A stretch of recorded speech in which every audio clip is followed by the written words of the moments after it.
another night of Emmaus Road Talks. And John Vlanik is with me again, and myself, Peter Tursa. And the subject matter tonight is a big one again, as we try to look tonight at the Bible and ask some questions about the Bible, where it comes from, what it's about. We know that the English word Bible comes from the Greek biblios, meaning books. Books. They are not always necessarily a book, though. The writings like the Psalms or Proverbs are more a collection of poems and sayings. We know that the New Testament were really more or less letters, but we refer to them as books. Let me ask you some questions here, and we'll kibitz back and forth. So give us a big picture concerning the Bible, just the overall about the Bible. All right. Let me say what it's about before I describe the details about it. The Bible is about a loving God's plan to fix a broken world and broken people, and to heal what's gone wrong in this world. And in Jesus, we have the answer, and that has to be untangled in terms of what it does in our lives today and what will still be future in terms of new heavens and new earth. But the Bible is a library of 66, we call them books, about how God loves humans and is planning and has worked on fixing what's gone wrong. It really That's is pretty good news. Yes, and it really is a story, isn't it? I find that that's right. If we go to the Bible for facts and information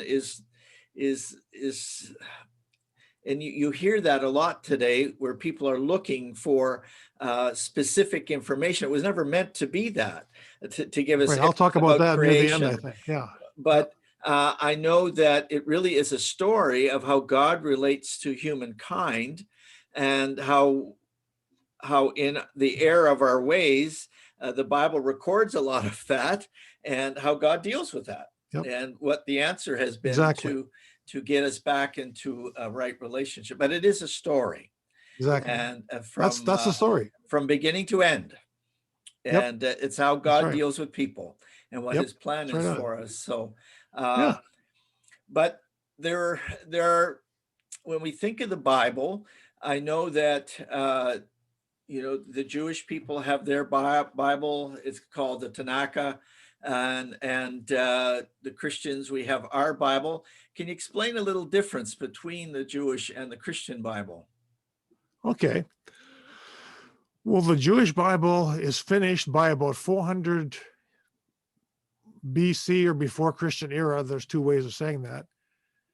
And the Christian Bible takes the same library and adds 27 more about Jesus as the fulfillment of the Jewish Bible's deepest longings. And so in the Old Testament, you have 1,100 years, dozens of writers, and it's finally finished about 330 before the birth of Christ.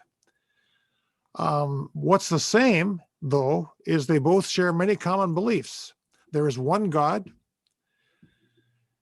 God is mighty and good. He's the creator. He reveals his word to human beings, and he answers prayers. Things like that are common in both the Jewish and the Christian Bible. And so basically our Old Testament is their Bible, isn't it? Exactly. I know that they combine some of the books. They're basically in the same order. Some minor changes, but they where we separate some of the books between first and second, they just have one, and but otherwise. And I think Ezra and Nehemiah are all one book in the Jewish Bible too. Yes, so they're there, but they don't differentiate the way we do. But other than that, our Old Testament is basically the Jewish Bible. And that was the Bible Jesus and the writers of the New Testament assumed was the Bible. Yes, and we'll talk a little bit more about the New Testament, I think, in a minute of its forming.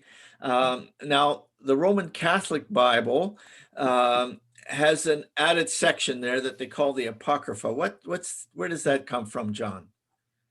Well, as I understand it, the early church generally used, you're going to ask me about what the Septuagint is later on, Well, we can which is, talk about it now. yeah, which is a Greek translation. Let's see, following the conquest by Alexander the Great, the Hebrew Bible was translated into Greek in the 3rd century before Christ. Because the people spoke mostly Greek. Greek. Is that Greek why? was Greek was the language of the world, so they had to translate it into Greek. And it was initiated at the request of King Ptolemy of Egypt to be included in the Library of Alexandria. It was an important book, and this thing has to be readable by all the people in the Greek Empire. And so that translation had books in it that aren't in the Christian Bibles today. But that was the one the early church, which developed into the Roman Catholic Church, followed. And so when you get to the reformers, they're not following the Septuagint. They're following Greek manuscripts that have been found from the writers of the early church. And the early church didn't go with the Septuagint. So the early church did go with the Septuagint. And so it had some of these books, 7, that the Protestants didn't go with because they were back from the Septuagint, and there may have been some theological issues that they were fighting over too. Who knows? And I often, in reading commentators, they'll refer to the Septuagint. Is that perhaps because it was translated at a very early date, closer to Christ, or is that, or are the many manuscripts that we actually use today even older than the Septuagint? Some are older. We've got things older than the Septuagint in the Hebrew Bible, but I think I'm guessing here. We can check. You could check and cut this out if it's not right. But I think it's the symbol that's used for the Septuagint is 70. I think there were 70 scholars who put the thing together originally. Yes, I think you're right at that. Yes, yes. And Yeah. but it was done at a very early date, and it was a translation, which leads me to ask you, the Bible that we have today in Christianity, comprising of the Old Testament and the New Testament, the 66 books, who really wrote them? And when was it written, and has it always been in the form that we have it today? Now, we know that we have the Jewish Bible and New Testament, or has it been changed over the years? Just address that a little bit. Yeah, well, how did we get it, And who wrote it? Well, I thought I'm not trying to be totally cute here, but in some ways you could say God wrote the first part, because the first written thing may be the 10 Commandments, and it says that the finger of God wrote the commandments on the tables of stone, and Moses brought them down and got mad and smashed them and went up to God again and got some more. Anyway, but Moses wrote some things. Many others did too. Ezra wrote things. David, much, the Psalms, and many of the prophets. And these things were, the collection was gradually put together over many years, and it was finalized around 400 BC. So lots of writers over a long period of time. That would be the Jewish scriptures then. Yeah, what we call the Old Testament. Time, and they finally put it together. Yeah. Did they call it canon as well as we do? Well, canon is a word having to do with the measure, which ones when we talk about the canon, we're talking about the ones that belong in the measure. Okay. I think King Hezekiah, when he wanted to have revival, he spent a lot of time getting the priests to get together and get the books of Moses and get all these things together so that God's people would be hearing his word again. So Hezekiah might have had a lot to do with getting it closer to what it is today. And it would have been written in Hebrew. Hebrew, some Aramaic. Some Aramaic. Yeah. Okay. Daniel is Aramaic. Some Aramaic, yeah. Okay.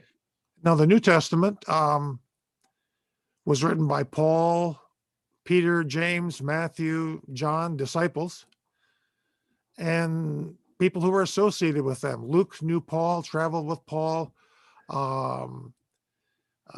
We don't know who wrote Hebrews, but there's all kinds of connection with the early church there. And Luke tells about investigating all these things that were written down after Jesus' ministry, and he investigated them all like a good historian and put it all together. And it was done by 90 AD, or Christian era, the book of Revelation. So it was done a lot closer together and very close to the actual events. For example, Gospel of Mark was probably written around 50. Jesus died 33. That's in an oral culture where people tell the story and remember it and memorize it. That's only 20 years. That is so dependable. And actually, close. some of Paul's writings are even are earlier.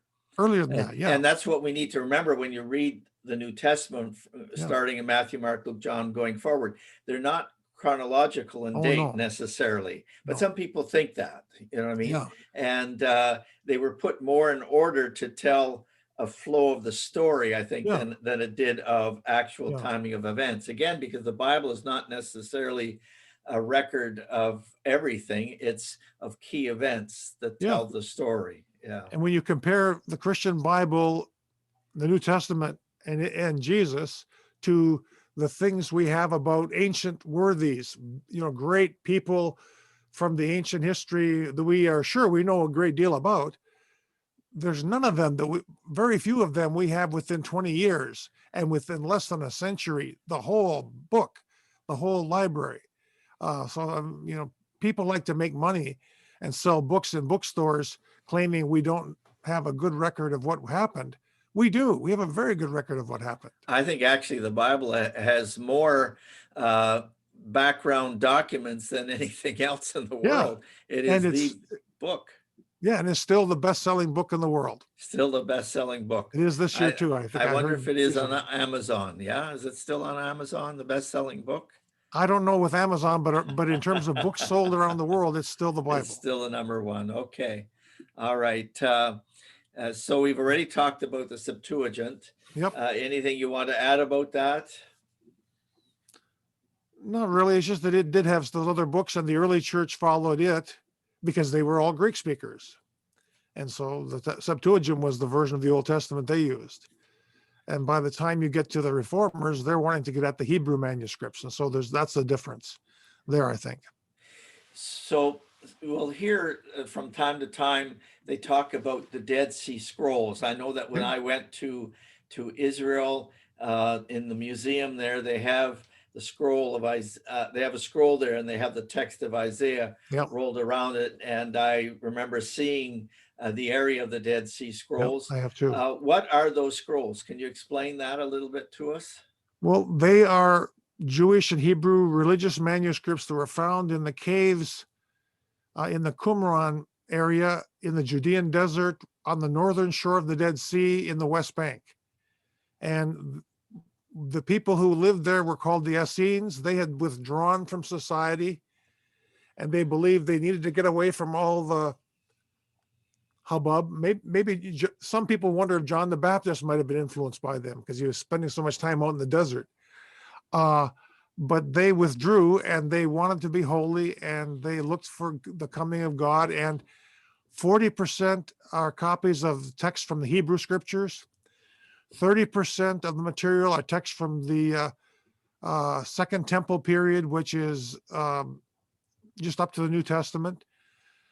Things like the Book of Enoch, the Book of Jubilees, Tobit, the Wisdom of Sirach, which I think got into the Roman Catholic Bible, Psalms 152 to 155. So quite a bit of what's in either Catholic or Protestant Bibles is there. And the remainder are sectarian manuscripts with documents that were about that community and what its beliefs were and how it expected the world would end or change or whatever. And they in essence buried these or hid them in these caves. Yeah. I know that even in the last couple of weeks, because I watched the Jerusalem Post, there was a manuscript that's been found in an excavation recently that goes back, and I should have written it down. I don't remember what book, but so they're still finding manuscripts to this day. Again, verifying. And what happens is, what is amazing, so these are very, very old. And if you look at what we have today and they compare the two, there's very little difference. And so it's affirming that even though, you know, because they didn't have photocopiers, the photocopiers are people like you and I that would be scribes to write them down. And there was very little change. They were very accurate in their copies. And so what we have when we began to write for instance, the English Bible in the King James Version, actually a lot of the material was actually very accurate in the sense of it was reliable. Which brings me to the next question, John, about translations. I always tell people, you know, every Bible we have in the English is a translation, because none of us are able to read Hebrew, Greek, or Aramaic. Or most of us cannot anyways. And so every English Bible we have is a translation. But let's talk a little bit about, there are many translations in English today. My goodness, I have a shelf, and because much of it is computerized, I have many, many translations. And but first of all, maybe talk a little bit about the difference between a paraphrase and a translation, John. There is a difference. I once had a brand new Christian that I was working with in the hospital, and he wanted the Bible. But before I gave him a Bible, I wanted to find out what kind of sentence structure and use of words, vocabulary, and so on would help him most. And I was sure the Living Bible, which is very much a paraphrase, it tries to get at the essence of what's there without following the exact words, which can be really clumsy. It almost does some interpretation in the sense of giving meaning. It's giving meaning rather than a word for word translation is a paraphrase. Is that but right? even word for word, you're still interpreting because those words can be used different ways, and you have to figure out which. But a paraphrase takes more the idea and puts it in a paragraph. And okay. Well, let me give you 3 examples of the same verse. Let's see if we have time for this. Romans 12, 1-2. Therefore, I urge you, brothers and sisters, in view of God's mercy, offer your bodies as a living sacrifice, holy and pleasing to God. This is your true and proper worship. I'll just do that verse. Then the same verse in the New American Standard, which is more literal. Therefore, I urge you, brothers, by the mercies of God, to present your bodies as a living and holy sacrifice, acceptable to God, which is your spiritual service of worship. Not much difference. The Message. So here's what I want you to do, God helping you. Take your everyday, ordinary life, your sleeping, eating, going to work, and walking around life, and place it before God as an offering. Embracing what God does for you as the best thing you can do for him. They're all true. They're all right. And if you listen to them, they'll all draw you closer to Jesus. But I found that different people like different kinds of literature. And Peter, so the story you started out with that one person, I cut you off. So how did that end? How it ends? He liked the Good News Bible the best. I thought the Living Bible had too many words. He needed it simpler. Even though the Living Bible was a paraphrase, he found the Good News Bible the best for him. But I have others who love the Message the best. And I find for devotion, sometimes I will just use for a period of time. I'm always switching, and I like to switch Bibles. I may just for devotion just use a paraphrase because it gives you more of a flow and it's a little more up to date with our language today. But certainly when I'm preparing for a study or a message, I use traditional I do translations, the NIV, the New King James, and I actually have about 10 versions I put up on Yeah. my computer when Yeah. I'm doing it and looking at them all. And there will be even a paraphrase in there, and that's Yeah. how I do it. But for most people, if you just want a devotional Bible, a paraphrase like the Good News or the Message, the Living Bible are pretty good that way. Yeah. The New Living isn't quite as paraphrased as the Old Living. The NLT, New Living Translation, is good. The NIV, I want to fight a few battles about the NIV on some particulars, because the theology of the translators still gets in there. Yes. But the NIV is good. It's sort, it now is the one that is sort of the evangelical Bible. I still use the New Revised Standard, but you know what? Thousands of people got saved reading the King James Bible, and it's got its warts too. We don't talk about bowels of mercy anymore. But hey, when I was young, I memorized things in the King James. I was converted, and that was the Bible I read and got going on the faith, and it sure didn't do me wrong. So it was fine. So John, so we have lots of translations. Why are there so many translations, do you think, in the English language? Like I was saying, I have many Bibles that I put up, and there's many more I don't use that I could get. Well, And because scholars are trying to communicate the truth of the Bible to a population in the style of language that the population uses. The King James can't function today for many because most of us don't speak King Jamesese. We wouldn't. There's a few errors because it's medieval manuscripts, but it was fine. It did just fine. But different translations are designed for different needs. Some people want one that's pretty close to literally word for word for word. If you want that, you go to New American Standard, probably. Some people want, just give me what God is saying there. Give me the essence of what he's saying there. I don't want to get bogged down. Well, then you go with like Good News Bible or maybe the Message, that kind of thing. And I agree. Don't use one all the time. Always be comparing. what about, there used to be a radio program they're on for many years, and there's only one Bible, the King James version of the Bible. What do you say to people like that? Because I still hear it today, and I don't say anything against them. I say, well, if the King James works for you, then that's good. You go ahead. But Exactly. it for today, many people will find it archaic and difficult to read because of the English. But what I say to people when they say there's only one Bible, it's the King James, I said, well, it's a translation too. Yep. And it was just an earlier one.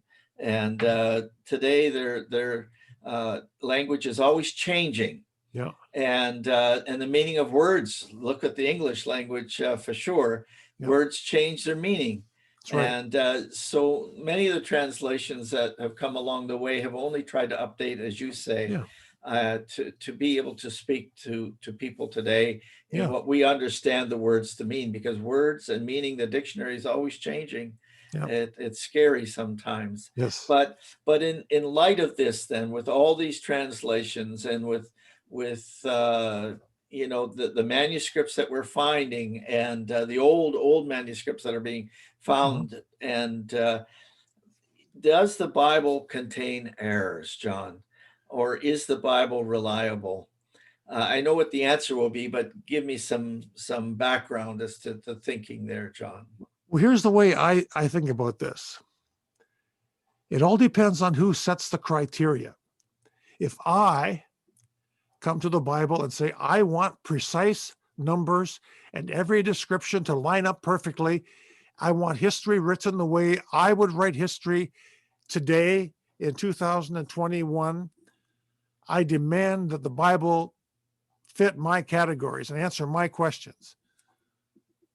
Doesn't always add up. For example, Mark's gospel says that even the disciples struggled for a long time to figure out who Jesus was. They were sort of in the dark, and he keeps thinking, don't you get it yet? whereas John's gospel portrays his glory as quite evident from early on. It's just his glory was just shining, so if I am allowed to ask the questions, I get what are at least you'd call inconsistencies or errors. But what if we let God and the biblical writers he inspired decide what they are trying to tell us about God, about Jesus, and about what difference that makes for us? Then my experience is that if I listen to them, the Bible is totally dependable. I find that if I just let Mark tell me who he wants me to understand Jesus to be, and if I let John tell me who he understands Jesus to be, they aren't different. They're complementary, different sides of things, but I get the truth. Here's a crude example. If I say, I insist that we take every word in the Bible literally, the Bible says the world is flat, for it talks about gathering the exiles from the four corners of the earth. But the biblical writer, if I would just get off my high horse and listen to him, was trying to tell me that God brought back the exiles from everywhere, from all over the place. So if I demand that the Bible say it the way I want it, I may get what seem like errors. But my experience is if I study and pray and listen to what the biblical author is trying to say, and if I keep saying, Lord, what are you trying to tell me here? How are you trying to shape my character and my life and my actions and my relationships? Then I get the truth and I can trust it. I don't know. Is that your experience? Yes, to me, you're always getting the writers speaking from their center, from their experience with God, and as he's communicating, and they're telling a story from their perspective. Yeah. And so even in the New Testament, between the gospel writers telling the same story, you'll say, well, they don't seem to line up with some of the facts. And I answer that quite easily, is because I know from experience that you can have several people be an event Yep. an event, Yep. I was going to say and that. they Good. each Go for it. record it, Yep. and you'll get a different story from each of them. And they're The all point- truthful people, and they're all telling the truth. Yes, Yeah. but it's from their center, from their mind as to how they saw things. Yep. And there were some things they didn't see, and they Yep. didn't bring it forward. But it does not mean to me that God is not telling us and teaching us some things through that. It's the facts of that there were 3 disciples or 2 disciples or 4 disciples makes no difference to me, or who they Right. were, and it's the meaning of the story and where it's going and the point that it's trying to make. And if Yeah. we take the facts and the figures, it was never meant to be that. Even in the Old Testament and the making of creation, 6 days. Well, who knows what 7 days? What did God mean by that? That is it Yeah. literally days, or is it time period? You know what I mean? I've never had a problem with that. Yeah. The But question I is know always, what's he trying to tell me? Not people what do get I want to caught get out up of it? though. Well, how can that be in just a day? You know what I mean? How can that? Well, because further on it says a day to the Lord is like 1,000. You Yeah. know, like who knows what a day is? Yeah, and exactly. it was only a measurement of time. Well, one of the things that just reinforces what you're saying is there are 4 gospels. There were some people in the church who wanted to make it into one because they didn't want anybody to say this doesn't exactly line up with that. But the church said, no, they're all true. They're all coming at it from a slightly different angle, and God wants all of those angles in the Bible. And so the church, if it was the church was a cult, it would not have done that. It would have made sure it was exactly lined up, everything. You couldn't ask questions. Oh, it looks so good. No, the early church wanted the full flavor, which you get from more than one person who's seen an event. Yeah. So how did they decide what books were brought together, John? We know the Old Testament. Now let's look at the New Testament.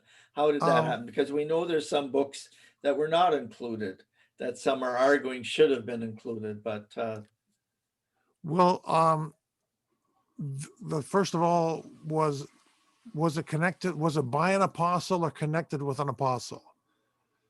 With people who actually were there, witnesses. now just And explain so, what you mean by apostle versus apostles, disciple. like the 12 apostles, 12 disciples, and then Judas is out of the picture, and then Paul feels called that he's an apostle. But they want to know, is this from somebody who was an eyewitness, somebody who really knows what happened and met Jesus? And Yeah. Apostle Paul, means one sent, right? yeah, The disciples were followers, but then they became apostles because he sent them yeah, to go.